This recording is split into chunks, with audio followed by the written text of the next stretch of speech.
Hello developers. स्वागत है आपका हमारे यविश डेव जोन यूट्यूब चैनल पर।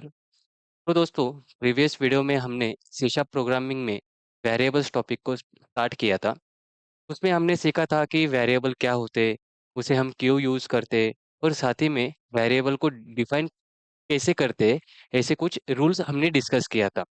तो दोस्तों, आपने अगर प्रीवियस वीडियो को अभी तक नहीं देखा तो प्लीज़ इस वीडियो को देखने से पहले प्रीवियस वीडियो को मतलब वीडियो नंबर 6 को देखना।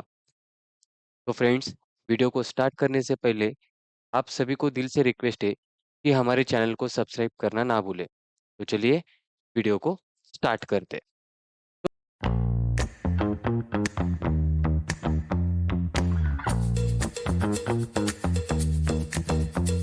तो दोस्तों, सी शार्प प्रोग्रामिंग के अंदर वेरिएबल के कुछ इंपॉर्टेंट टाइप्स होते हैं। ठीक है, types of variable in C sharp. In C sharp basically there are 4 types of variable are present. मतलब ये इसमें सी शार्प प्रोग्रामिंग में 4 टाइप्स के वेरिएबल होते हैं। The first one is local variable, the second one is instance variable जिसे हम non static variable भी बोलते हैं। Third one is class variable जिसे हम स्टैटिक वेरिएबल भी बोलते हैं। And the fourth one is read only variable. तो दोस्तों, ये 4 टाइप्स को हम डिटेल में समझेंगे और उसके प्रैक्टिकल प्रोग्राम को भी परफॉर्म करके देखेंगे। तो दोस्तों, इसे डिटेल में एक्सप्लेन करने के लिए मैंने इस टाइप्स ऑफ वेरिएबल के पॉइंट को 2 वीडियो में कन्वर्ट किया है। तो ये पहले वीडियो में मैं एक 2 टाइप्स आपको इन डिटेल डिस्कस करने वाला हूँ और नेक्स्ट वीडियो में हम डिस्कस करेंगे क्लास वेरिएबल और रीड ओनली वेरिएबल को। तो चलिए गाइस, वन बाय वन इसे समझते हैं। फर्स्ट टाइप है लोकल वेरिएबल। तो पहले हम देख लेते हैं कि लोकल वेरिएबल क्या होता है। तो लोकल वेरिएबल की डेफिनेशन में यहाँ पे मेंशन किया है कि a variable that is declare and use inside the body of method, constructor और blocks is called local variable. तो दोस्तों, सी शार्प प्रोग्रामिंग के अंदर ये जो लोकल वेरिएबल होता है, ये हम हमेशा अपने मेथड के बॉडी के अंदर, कंस्ट्रक्टर के बॉडी के अंदर और ब्लॉक्स में डिफाइन करते हैं, उसे क्रिएट करते हैं। तो आप सोचोगे कि अब ये मेथड क्या होती है, तो उससे पहले एक सिंपल पॉइंट हम डिस्कस कर लेते हैं। It is called so because local variable are not available for use from outside। मतलब हम उसे अपने मेथड के और कंस्ट्रक्टर के ब्लॉक में ही क्यों यूज करते हैं, क्योंकि ये जो लोकल वेरिएबल है ये उस मेथड के और कंस्ट्रक्टर के बाहर एक्सेसिबल नहीं होता है। ये सिर्फ उसी मेथड में और कंस्ट्रक्टर के ब्लॉक में एक्सेसिबल होता है। अभी आप सोचोगे कि ये मेथड क्या होती है। तो दोस्तों, सी शार्प प्रोग्रामिंग के अंदर मेथड का यूज हम अपने एप्लीकेशन का लॉजिक लिखने के लिए करते हैं। In C sharp, method is a block of code. C sharp programming के अंदर मेथड एक ब्लॉक ऑफ कोड होता है जिसका यूज हम अपने एप्लीकेशन का लॉजिक लिखने के लिए करते हैं। तो अभी मेथड का डिटेल हम नेक्स्ट ट्यूटोरियल में देखेंगे।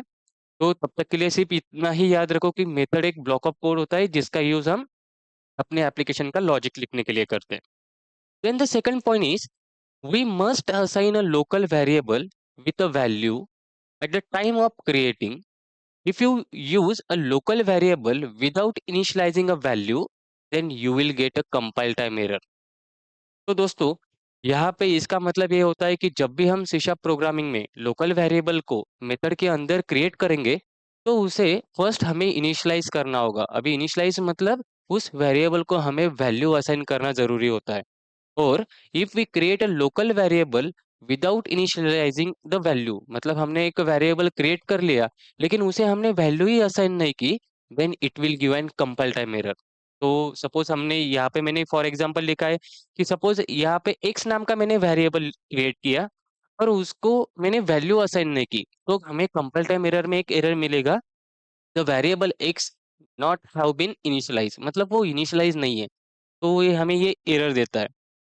तो गाइस, ये 2 पॉइंट होने के बाद अब चलो कि लोकल वेरिएबल के इन 2 पॉइंट को हम प्रैक्टिकली परफॉर्म करके अपने विजुअल स्टूडियो में देखेंगे।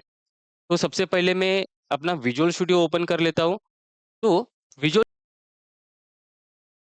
तो गाइस, इस प्रैक्टिकल एग्जांपल में हम एक मेथड को क्रिएट करेंगे जो होगी हमारी क्लास के अंदर। तो गाइस, मेथड का एक सिंपल रूल बता देता हूँ कि मेथड को एक रिटर्न टाइप हमें देना पड़ता है। तो हम यहाँ पे मेथड से रिटर्न कुछ नहीं करेंगे, इसलिए मैंने सिर्फ वॉइड दिया माय मेथड, एक नाम से मैंने एक मेथड को क्रिएट किया। सो यहाँ पे पहला रूल क्या होता है कि जो भी हमारा लोकल वेरिएबल है, उसे हमें अपने मेथड के अंदर ही डिक्लेयर करना पड़ता है। तो यहाँ पे मैं एक वेरिएबल को क्रिएट करता हूँ ए नाम से। तो गाइस, जब भी आप ए वेरिएबल को क्रिएट करोगे, तो याद रखना उसे आपको इनिशियलाइज करना ज़रूरी है। तो अगर आप ए वेरिएबल को देखोगे, तो ये हमेशा मेथड के अंदर ही होता है, और जो वेरिएबल मेथड के अंदर होता है, उसे हम लोकल वेरिएबल बोलते हैं। तो आई होप गाइस कि आपको ये 2 पॉइंट अच्छे से समझ में आए होंगे। देन हम चलते हैं अपने पावर पॉइंट पे। तो गाइस, नेक्स्ट टॉपिक है हमारा, मतलब नेक्स्ट पॉइंट है, we can not use access modifier with local variable. मतलब दोस्तों, ये जो अपना लोकल वेरिएबल है, इसके साथ हम एक्सेस मॉडिफायर को यूज नहीं कर सकते। तो अगर आपने एक्सेस मॉडिफायर को यूज किया, then it will give an error. आप इसके आगे एक्सेस मॉडिफायर को यूज नहीं कर सकते। Then the next point is the variable or local variable are visible only within the declare constructor or method block। मतलब ये जो a नाम का वेरिएबल है, ये आप जिस मेथड में डिक्लेयर करोगे, जिस मेथड में आप इसे इनिशियलाइज करोगे, सिर्फ उसी मेथड के ब्लॉक के अंदर ये एक्सेसिबल होगा। ये नाम का वेरिएबल ये बाहर एक्सेसिबल नहीं होता है। तो the fifth point is local variable can not be static. अभी ये जो लोकल वेरिएबल है गाइस, इसे हम एज अ स्टैटिक नहीं कर सकते। इफ वी क्रिएट और if we make them as a static, then ये हमें कंपाइल टाइम एरर देगा। The modifier static is not valid for this item.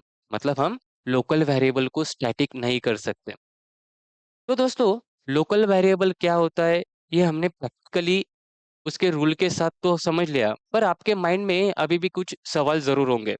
तो for example, why we define और create a local variable inside the method. मतलब हम local variable को method के body के अंदर ही क्यों क्यों क्रिएट करते हैं और डिफाइन करते हैं। द सेकंड क्वेश्चन आपके दिमाग में ये आया होगा कि why local variable need to initialise while creating inside the method. मतलब जब भी हम लोकल वेरिएबल को मेथड के अंदर क्रिएट करते हैं, तो उसे इनिशियलाइज करना क्यों जरूरी है। Next question, why access modifier not use with local variable. मतलब हम लोकल वेरिएबल के आगे और उसके साथ एक्सेस मॉडिफायर जो भी पब्लिक, प्राइवेट, प्रोटेक्टेड, डिफॉल्ट, ये क्यों नहीं यूज कर सकते। And the last one is why we use local variable. So guys, as per your interview point of view, ये चार ही क्वेश्चन आपको इंटरव्यू में पूछे जा सकते हैं। ये बहुत इंपॉर्टेंट पॉइंट है। तो दोस्तों, तो चलो इन सभी सवालों का जवाब हम रियल टाइम एग्जांपल से देखते हैं, जिससे आपको ये 4 क्वेश्चन और वेरिएबल, लोकल वेरिएबल क्या होता है और उसके रूल ये अच्छे से समझ में आ जाएँगे। तो चलिए हम इसका एक रियल टाइम एग्जांपल देखते हैं।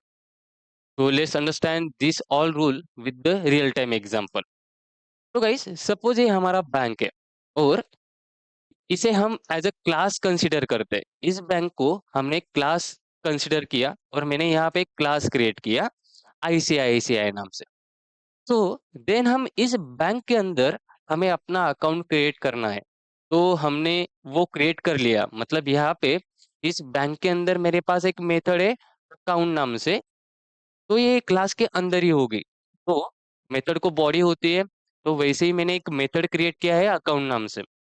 तो दोस्तों, अकाउंट मेथड को क्रिएट करने के बाद हम लोग अपना लॉजिक, मतलब इम्पोर्टेंट थिंग जो होती है, मतलब कि अपने मनी को स्टोर करने के लिए एक वेरिएबल को हमें क्रिएट करने की जरूरत होगी, जो होगा अपने मेथड के अंदर। तो यहाँ पे आप देखोगे तो मैंने बैंक बैलेंस नाम से एक वेरिएबल को क्रिएट किया है। This is a variable. So ये वेरिएबल मैंने इस मेथड के अंदर डिक्लेयर किया है, डिफाइन किया है। तो गाइस, जो हमारा पहला रूल था कि लोकल वेरिएबल ऐसे वेरिएबल होते हैं जो मेथड के अंदर डिक्लेयर किए होते हैं। तो हमारा ये पहला रूल हो गया, जो मैंने क्वेश्चन में लिखा था कि why we use local variable inside a method. तो हम इसे और डिटेल में पढ़ेंगे। देन बैंक बैलेंस नाम के वेरिएबल को मैंने क्रिएट किया और उसे इनिशियलाइज भी किया। तो दोस्तों, यहाँ तक तो आपको समझ में आ गया। तो दोस्तों, जैसे यहाँ हमने अपने माय बैलेंस और बैंक बैलेंस वेरिएबल को अपने अकाउंट के अंदर क्रिएट किया है, तो इससे अपना बैलेंस सिर्फ जिसका अकाउंट है उसी यूजर वही यूजर इसे एक्सेस कर सकता है। और जब भी हम अकाउंट को क्रिएट करते हैं तो आईसीआईसीआई बैंक हमें बोलते हैं कि आप जब भी अकाउंट क्रिएट करोगे तो उसमें आपको कुछ अमाउंट जमा करनी जरूरी है। मतलब सेकंड पॉइंट क्या होता है हमारा रूल कि लोकल वेरिएबल को इनिशियलाइज करना क्यों जरूरी है। तो जैसे आईसीआईसीआई बैंक में अगर हमने अकाउंट क्रिएट किया तो वो हमें बोलते हैं कि आप 500,000 कुछ भी अमाउंट इसमें रख सकते हो, तो रखना जरूरी होता है। So without storing amount in are account तो आईसीआईसीआई हमें क्या बोलेगी कि आप अकाउंट क्रिएट नहीं कर सकते। ठीक वैसे ही without initialising the local variable तो वो हमें एरर देगा। तो गाइस देन हम लोकल वेरिएबल के साथ एक्सेस मॉडिफायर का यूज नहीं कर सकते। मतलब ये जो हमारा लोकल वेरिएबल है ये हमारा लोकल वेरिएबल है। इस वेरिएबल के साथ हम एक्सेस मॉडिफायर मतलब पब्लिक प्राइवेट प्रोटेक्टेड डिफॉल्ट ये हम यूज नहीं कर सकते, क्योंकि अगर हमने इसे एक्सेस मॉडिफायर से मेंशन किया तो ये हमें अ, अपना बैंक बैलेंस कि सपोज मैंने यहाँ पे public as a access modifier इस वेरिएबल को दे दिया तो आप नहीं चाहोगे कि आपका बैंक बैलेंस सभी को दिखे। तो इसलिए थोड़ा प्राइवेसी के लिए हम इसे एक्सेस मॉडिफायर से डिफाइन नहीं करते। तो लास्ट में एक सबसे खास क्वेश्चन था कि लोकल वेरिएबल स्टैटिक क्यों हम क्यों नहीं करते। मतलब अगर इसके आगे हमने स्टैटिक इसे किया तो हम लोकल वेरिएबल को एज स्टैटिक क्यों नहीं करते। तो गाइस कंसिडर कर लो कि अगर हमने इस वेरिएबल को बैंक बैलेंस नाम के वेरिएबल को स्टैटिक किया, स्टैटिक मतलब आप यहाँ पे समझ सकते हो कि फिक्स, कि ये अमाउंट जो बैंक बैलेंस में अवेलेबल है ये अभी यहाँ पे फिक्स हो गई। अगर आप कल जाके उसमें 1000 रुपीज 10,000 रुपीज ऐड करोगे तो ये स्टैटिक की वजह से इसमें वो चेंज नहीं होगा। तो इसलिए हम इसे स्टैटिक नहीं करते। तो आई होप गाइस कि ये एग्जांपल आपको अच्छे से समझ में आया होगा। तो चलिए हम अपने वेरिएबल के सेकंड टाइप को डिस्कस करते हैं। तो गाइस वेरिएबल में हमारा सेकंड टाइप है इंस्टेंस वेरिएबल।